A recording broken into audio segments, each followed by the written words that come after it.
4월 5일 오늘 하나님의 말씀은 마태복음 19장 말씀입니다. 23절로 30절 말씀. 예수님께서 제자들에게 이르시되 내가 진실로 너희에게 이르노니 부자는 천국에 들어가기가 어려우니라. 다시 너희에게 말하노니 낙타가 바늘귀로 들어가는 것이 부자가 하나님의 나라에 들어가는 것보다 쉬우니라 하시니 제자들이 듣고 몹시 놀라 이르되 그렇다면 누가 구원을 얻을 수 있으리까? 예수님께서 그들을 보시며 이르시되 사람으로는 할 수 없으나 하나님으로서는 다 하실 수 있느니라. 이제 베드로가 대답하여 이르되 보소서 우리가 모든 것을 버리고 주를 따라 싸운데 그런즉 우리가 무엇을 얻으리이까? 예수님께서 이르시되 내가 진실로 너희에게 이르노니 세상이 새롭게 되어 인자가 자기 영광의 보좌에 앉을 때에 나를 따르는 너희도 12보좌에 앉아 이스라엘 12지파를 심판하리라. 또 내일을 위하여 집이나 형제나 자매나 부모나 자식이나 전토를 벌인 자마다 여러 배를 받고 또 영생을 상속하리라. 그러나 먼저 된 자로서 나중되고 나중된 자로서 먼저 될 자가 많으니라. 본문에서는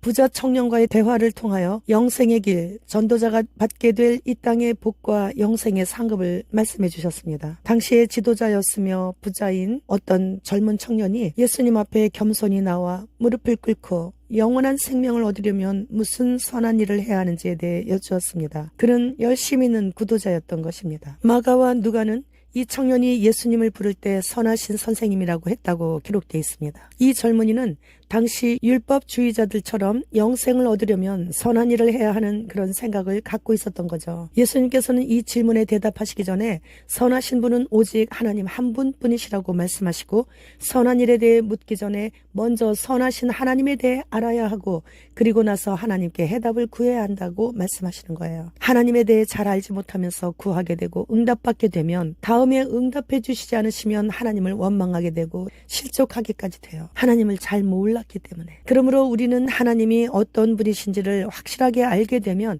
응답을 해 주시든지 안 해 주시든지 그것은 부수적인 것이라 생각하고 어떠한 일에도 전혀 요동하지 않는 굳센 믿음을 소유할 수 있게 되는 것입니다. 하나님께서 하시는 일은 다 옳으시기에 내가 간절히 원하는 응답이 아닌 전혀 생각지도 않았던 슬픔과 고통인 그 어떠한 방식으로 응답해 주시더라도 그분께서 다 아시고 계셨고 그래서 허락하신 일이기에 감사할 수 있는 거예요. 이러한 사람은 오늘 본문에서 베드로가 우리는 가족과 전토를 다 버리고 주님을 따라 싸운데 그런즉 우리는 무엇을 얻으리까? 라고 하는 그런 질문을 감히 주님께 드릴 수 없습니다. 주님께서 이 쓸데없는 자를 귀하게 사용해 주신 것만 생각해도 가슴 벅찬 일이죠. 얼마나 많은 사람들이 사탄의 씨가 되어 사탄의 지시대로 쓰임받고 있습니까?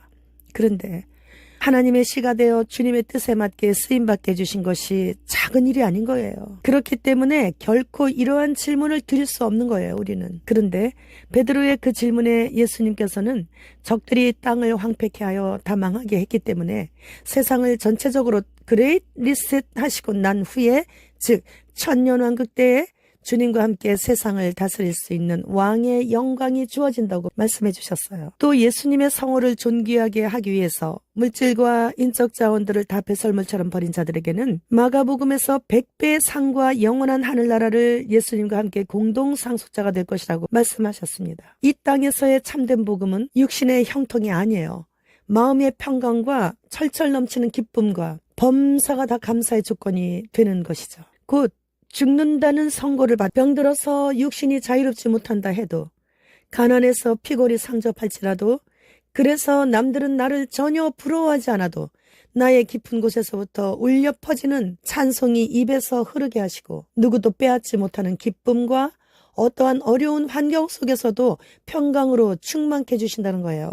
이렇게 주님께서는 이 땅에서도 넘치도록 보상해 주십니다. 그래서 우리의 신앙의 선조들이 그 고통을 다 겪으면서도 세상과 전혀 타협하지 않고 주님 걸어가신 그 길을 따라 걸을 수 있었던 것은 확실한 구원의 확신이 그들에게 있었기 때문이에요. 지금은 입술로 구원의 확신을 시키는 그런 것이 아닌 이렇게 영육 간의 구원의 확신이 설 수 있는 성도로 양육하는 일에 목사들이 실천적 삶의 모습을 보여주면서 강하게 잘 가르쳐야 돼요.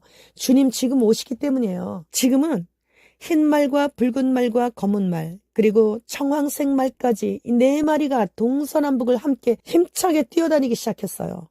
청황색 말은 뒤에 사망까지 데리고 다녀요. 이번 니느웨 지명을 7개나 지나면서 일어나는 계기의식에 X자가 겹치는 지점은 미국의 전 지명 중 단 하나밖에 없는 랩처라는 마을에서 교차한다고 하는데, 이래도 아무 일도 없을 것이라고 종교놀이하고 있는 일명 기독교도들은 지금도 안전하다, 평안하다 하고 있죠. 며칠 전에 대만에서 일어난 큰 지진의 영향으로 인해 일본, 중국, 필리핀, 미국 해안 지역에 쓰나미 경보 발령이 내렸는데, 미국은 폭풍, 폭우, 홍수, 토네이도, 우박 등으로 인해서 7,500만 명 정도가 위험에 노출돼 있다고 합니다. 이제 본격적으로 재난의 시작점인 후 3년 반에 진입하고 있는 것을 세상 뉴스를 통해 다 알려주시고 계세요. 사탄의 시들인 천주교 딥스들은 두 번째 흰신을 또 신기려 하고 있고, 그리고 그것으로 연동되는 짐승표로 인구 감축을 하고 완전 통제에 힘쓰고 있지만, 이 모든 것을 허락하시는 하나님께서